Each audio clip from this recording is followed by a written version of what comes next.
Ele é advogado e eu quero agradecer pela presença dele aqui. Nos sentimos honrados, né? O Wandir já é um amigo de muitos anos, né? De longa caminhada, e tenho uma grande admiração por ele como pessoa, também pela profissão. E o tema aqui do nosso bate-papo é saúde profissional. Wandir, você pode se apresentar e, em seguida, quando eu falo assim, saúde profissional, o que vem à sua mente, ao seu coração? Primeiro, obrigado pelo convite, pastor. É bem bacana e a gente falar sobre as coisas faz a gente aprender sobre elas, né? Então, quando o senhor falou em saúde profissional, eu falei, muito bem, e aí? Vamos falar sobre isso para ver se a gente aprende um pouco. Então, obrigado pelo convite. Sou advogado, né? Minha atividade profissional é a advocacia. E quando o senhor me desafia a refletir sobre saúde profissional, a única coisa que me vem à mente assim é como fazer para não adoecer trabalhando, né? Como fazer para que o meu trabalho seja fonte de, primeiro, de completude enquanto gente, né? Enquanto humano. Nas nossas diferentes dimensões, o trabalho ocupa, acho que, a maior parte do nosso tempo. Então, isso não pode ser algo que me adoeça, né? E eu acho que, principalmente nesse momento que a gente está vivendo, a gente está tendo a oportunidade de repensar todas as relações de trabalho. Acho que todas as profissões estão sendo impactadas e estão sendo desafiadas a se reinventar ou a se redescobrir, né? E no direito não é diferente.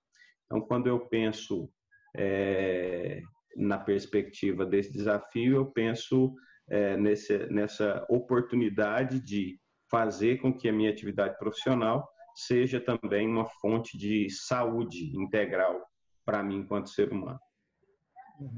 Ok. Me fala um pouquinho sobre a sua trajetória de estudos, passado, presente e futuro. Porque o que eu não sou dessa área, mas o que eu noto é o seguinte: advogado parece que tem que morrer estudando. Leis vão mudando, como é que é? Emenda, remenda. E aí, como é que é isso? Assim, pastor, eu sou um abençoado, porque desde quando eu comecei a ter alguma compreensão da vida, do trabalho, do que era profissão, eu nunca quis ser outra coisa. Então, desde moleque, eu falava que eu queria ser advogado. Por quê? Não sei, não tem nenhum advogado, aliás, não tinha nenhum advogado na família, né? Na verdade, na minha família, eu fui o primeiro a ter uma graduação. Minha mãe cursou só ensino fundamental, meus tios, fui criado pelos meus avós, também nenhum deles tinham tido formação superior, e até dentre os meus primos, eu fui o primeiro a ter uma graduação. Graças a Deus, influenciei, não sei se mal ou bem, temos mais 3 advogados na família, né? Depois de mim, 3 primos que se tornaram advogados também. Então, assim, eu nunca tive esse dilema que as pessoas têm do que eu vou ser quando crescer. Eu não sabia se eu conseguiria, mas eu sabia o que eu queria ser. E o que eu queria ser era advogado. E sempre quis ser advogado. Nunca me atraiu o concurso público, nunca me atraiu a magistratura, nunca me atraiu o Ministério Público. Às vezes, quando você começa na profissão, quando você começa a advogar, você fala assim, pelo amor de Deus, eu preciso passar num concurso, gente. Não aguento passar aperto desse tanto, mas não. Porque a advocacia é muito difícil, muito difícil. O senhor colocou aí que tem muitos advogados, né, que começaram a fazer direito e hoje partiram para outros rumos, né? Ou não fazem tão direito mais. Mas, assim, eu sempre quis a advocacia. A advocacia ela tem um chamado muito específico. O advogado tem uma forma de interpretar os problemas completamente diferente dos outros profissionais do direito, completamente diferente do Ministério Público, completamente diferente da magistratura. Porque a formação do advogado ela está sempre voltada para o cidadão cliente. Então, o seu dilema pessoal, ele é o meu objeto de trabalho. Então, eu preciso enxergar os caminhos para o seu problema onde ninguém está vendo essa solução, né? E aí, assim, às vezes por isso também o advogado ele é um pouco incompreendido, né? E muitas vezes atacado, porque o Ministério Público ele tem a responsabilidade de defender a sociedade, né? A coletividade, o todo.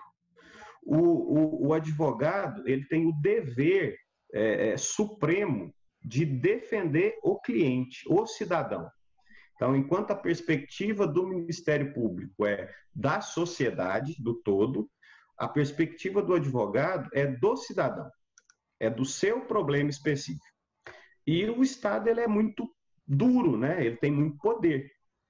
Então, o anteparo que existe entre o poder do Estado e o direito do cidadão é o advogado. É o advogado que vai... Ele fica no sanduíche. Exatamente. Porque qual que é a função do juiz? Se afastando dessas duas paixões, a paixão do promotor em defender a sociedade e a paixão do advogado em defender o cliente, o juiz se afasta, olha para o processo, exclusivamente para o processo, e decide com base naquilo que está ali. Então, o advogado ele vai exigir do promotor que ele apresente as suas provas da maneira mais clara e efetiva possível. Se ele não fizer, o advogado vai apontar esses defeitos e o juiz vai decidir. Então, essa função do advogado, ela requer do profissional uma multidisciplinariedade muito grande, porque não basta entender de direito. Você tem que entender de antropologia, você tem que entender de sociologia, você tem que entender de teologia, você tem que entender de psicologia, porque o ser humano é essa dinâmica desse monte de coisa misturada, né? E aí, por isso que eu falo que o advogado de verdade, ele nunca vai ser substituído por uma máquina, por um computador. Os algoritmos, eles conseguem analisar se um contrato tem todos os requisitos que a lei diz que ele deve ter e consegue analisar também os riscos para quem está assinando aquele contrato. Talvez muito melhor do que um humano. Mas o computador, ele não consegue ouvir atentamente a sua história e ponderar nas suas razões de ter feito aquilo daquela forma e construir uma defesa com base nisso. Isso quem faz é só o advogado, é só o ser humano.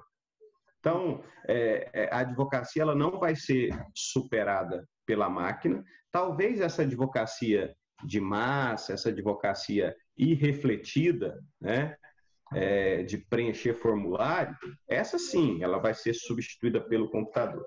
Mas a advocacia de verdade, que estuda o caso, identifica os caminhos, constrói as soluções, essa nunca vai ser superada.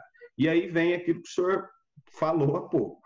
Parece que o advogado tem que estudar a vida inteira. Sim, tem que estudar a vida inteira, tem que se atualizar constantemente e tem que estudar para além daquilo que é o seu objeto de trabalho. O senhor tem uma fala muito bacana de que a gente é feito de papel, né? Eu diria que o advogado é feito de mais papel ainda. Muito joia. Me diz uma coisa, dá para exercer advocacia e cristianismo direito? A perguntinha. Essa pergunta é típica minha, né? Advocacia e cristianismo, dá para exercer direito? Dá do jeito que todo humano consegue. Mal e porcamente, mas tentando sempre. Porque eu tenho a impressão, eu estou do lado de fora. Esse Uhum. mundo que vocês convivem aí é escorregadio demais. É Sim. muita coisa que aparece, que surge, as oportunidades, os negócios da China. Não me fala em China na atualidade, né? Deus Mas me esses livre. negócios assim que são bons demais e tudo, aparece. Eu tenho essa impressão do lado de cá. E aí, como cristão, como é que dá para lidar com isso? Vou É, ainda fechar mais um pouquinho aqui. Você tem aí, sentado aí junto com você, uns 5 advogados formandos. O que você falaria para eles? Eles são cristãos e aí, como é que lidaria com isso? Dá a sugestão para eles. então, é de fato um grande dilema. Um dilema que eu passei muitos anos da minha vida tentando trabalhar isso, né? Em primeiro lugar, o que eu particularmente faço? Qual foi a forma que eu sintetizei isso tudo aqui dentro de mim? Porque, tá, chega uma pessoa para você que cometeu um crime. Crime não é a minha área, mas quando a gente fala de crime, parece que as coisas são mais evidentes, né? Mas o cidadão chegou para você e cometeu um crime. Como que você, enquanto cristão, vai defender essa pessoa? E aí o exemplo de Jesus ele é muito gritante. Jesus não faz um julgamento antecipado. Jesus acolhe, né? Jesus acolhe, Jesus resolve o problema e posteriormente ele dá o caminho para a pessoa, né? A postura de Jesus com Maria Madalena, por exemplo. O primeiro momento dele é de acolhimento da pessoa, né? O segundo momento é de resolver o problema. E o terceiro momento é de indicar um caminho para aquela pessoa. O que eu faço diante das situações conflituosas? Eu pergunto para o meu cliente, qual é a sua versão? Eu vou defender a versão que você me apresentar. Escolha a versão que você vai me apresentar, porque é ela que eu vou defender com unhas e dentes até o fim. Eu não quero saber se o meu cliente está mentindo para mim, pastor. Não cabe a mim fazer esse julgamento. Não é a minha... E ele vai ter que sustentar essa versão até o final. Exatamente, exatamente. Eu falei ali atrás para o senhor, a função de julgar é do juiz. A função de acusar é do promotor. A função do advogado é defender. Então, toda a minha ética, ela passa pelo efetivo exercício da defesa do meu cliente. Eu não posso me contaminar com o crime ou com a ilicitude do meu cliente, mas eu também não posso julgar a conduta dele, porque a minha função é defender. Então, o primeiro dilema moral em defender um, entre aspas, culpado, eu supero com a apresentação da versão que ele traz para mim. Aquela versão, para mim, vai ser a realidade que eu vou defender. Eu já escutei, você conhece bem isso, aquele negócio. Matou em legítima defesa. Né? São hipóteses, né? Que São coisa, hipóteses. Então, assim, aí eu tenho que encontrar dentro da versão que o cliente me apresenta as coisas que vão dar concretude aquilo, né? Ó, você me narrou essa história assim, mas como que a gente prova essa história assim? Nós temos documento, nós temos testemunhas, porque se eu pura e simplesmente for lá e falar, não é assim, não resolve. O processo resolve com provas. E ao longo da caminhada profissional, a gente vai passando a ser dono do nosso sim e do nosso não. Aí é que mora o perigo, né? Porque muitas vezes você trabalha para alguém, então você executa as missões que aquele alguém te apresenta, né? Defende os clientes daquele alguém. Aí, quando você passa a ser dono do seu sim e do seu não, você mesmo vai fazer o julgamento ético das causas que você vai defender, né? Ou da forma que você vai atuar. E como ser cristão, então, fazendo isso? Primeiro, decidindo se você quer entrar ou não em uma determinada causa. Aí o dinheiro, o ganho financeiro, ele não pode ser o juiz absoluto da sua consciência, porque agindo assim você não está sendo cristão, né? A raiz de todos os males está aí, né? Na vontade de ter ganhos além daquilo que é o correto, o direito. E todas as vezes que você cai em dilemas morais profundos, via de regra, tem a ver com uma perspectiva de ganho maior do que seria devido, né? E aquela ideia assim de que quem se vende geralmente recebe mais do que vale. Sem dúvida, sem dúvida. E quem vende a consciência é pior ainda, né? Então, assim, quando você passa a ser o dono do seu sim e do seu não profissional, você vai ter que submeter as causas que você defende ao seu crivo de consciência, né?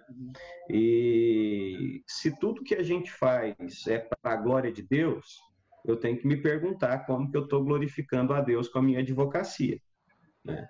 Então, a resposta disso pode pautar a sua condução profissional para que você seja um bom cristão, sendo também um bom advogado.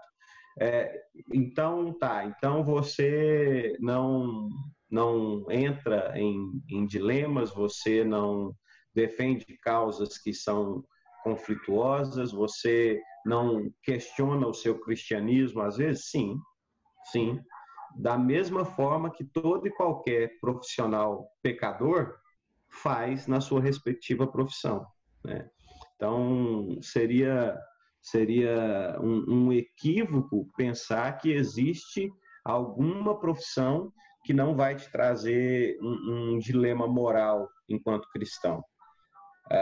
O que resolve isso, em primeiro lugar, é a consciência do que você faz e da forma que você faz, e, sobretudo, a consciência da graça de Deus, que nos alcança, nos faz enxergar os equívocos, nos propõe caminhos de solução, e, para quando tudo isso não é efetivo, nos perdoa, né?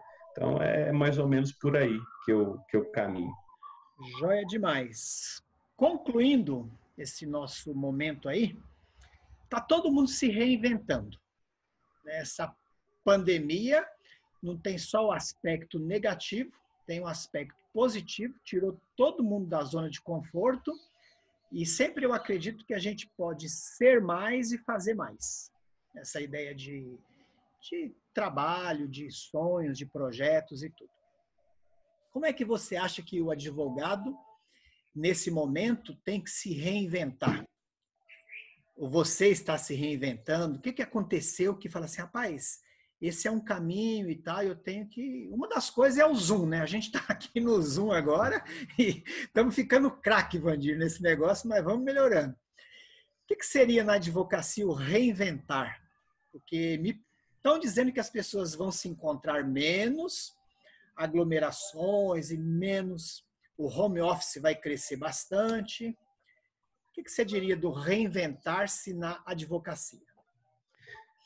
Primeiríssimo lugar, a tecnologia é uma realidade ao nosso favor.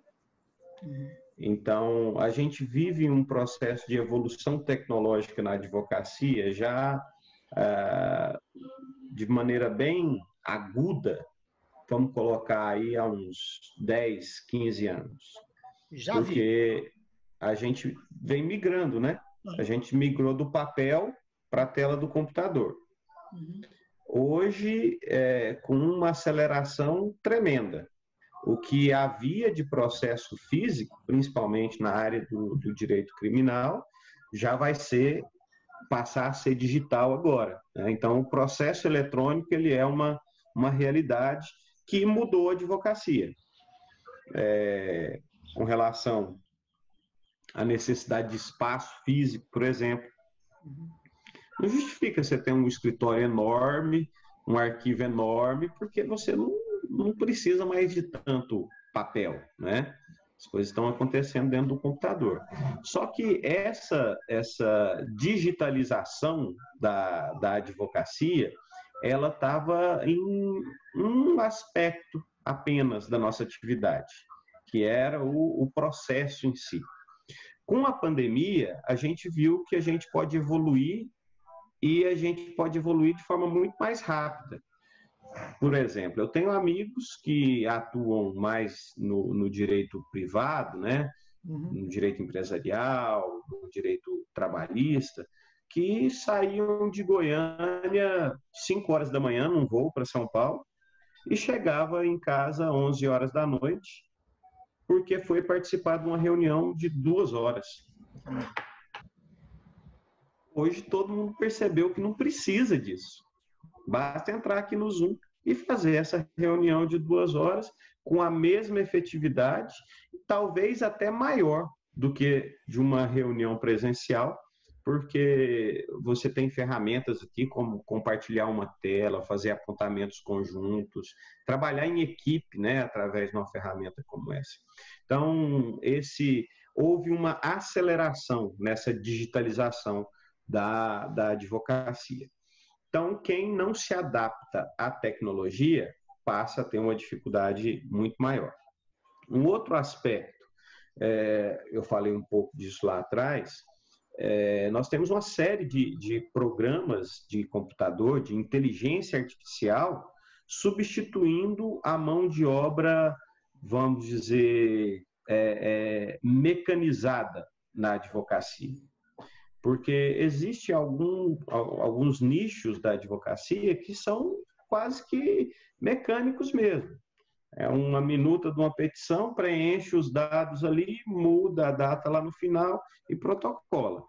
Esse trabalho, ele já está sendo substituído pela inteligência artificial e vai acabar daqui a um tempo.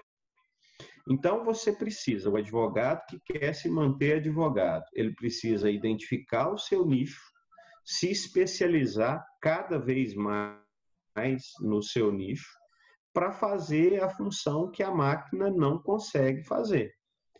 Para ter a sensibilidade do profissional múltiplo que a máquina não consegue substituir. Então, uma forma de se reinventar como advogado é perceber que a especialização e a multidisciplinariedade é uma exigência para esse profissional do futuro. E, por último, pastor, a presença digital. As pessoas precisam entender que a nossa vida ela vai ser cada vez mais virtual. Então, você tem que saber se colocar dentro dessa realidade. A advocacia ela sempre foi construída a partir do networking, a partir dos relacionamentos, né? Você se forma advogado, você começa advogando para a família e para os amigos próximos. Num segundo momento, você começa a advogar para as indicações desses amigos e familiares próximos. Num terceiro momento, você se destaca em alguma área e você começa a ser procurado por pessoas que você nem conhece. Só que, via de regra, para você ser visto até então, você participa de eventos, congressos, seminários, reuniões, encontros sociais, e vai construindo essa rede de relacionamentos. Como essa realidade está mudando, a presença do advogado ela tem que ser digital. Então, o advogado precisa se reinventar dentro dos limites éticos, porque nós temos um código de ética que nos impõe moderação na publicidade da nossa atividade profissional, mas dentro desses limites éticos, a gente tem que ter uma presença digital forte e relevante. Não basta simplesmente aparecer. Então, a última palavra. Pois é. Aí a base do trabalho do advogado, o material base, né, da atividade do advogado é a palavra. E quanto mais, melhor. Aí o senhor me dá só uma, complica bastante a minha vida, né? Seu amigo. Mas diante de tudo que a gente conversou aqui, a palavra é curiosidade. Mantenha-se curioso, mantenha-se querendo aprender mais e sobre várias coisas, né? A curiosidade vai te ajudar, enquanto advogado, a descobrir o que o futuro nos reserva. Então, deixaria essa palavra, pastor. Curiosidade, bacana. Vandir, muito obrigado, foi um tempo tão legal, um bate-papo aí. Assim que ficar pronto, a gente disponibiliza. Um abraço. Beleza.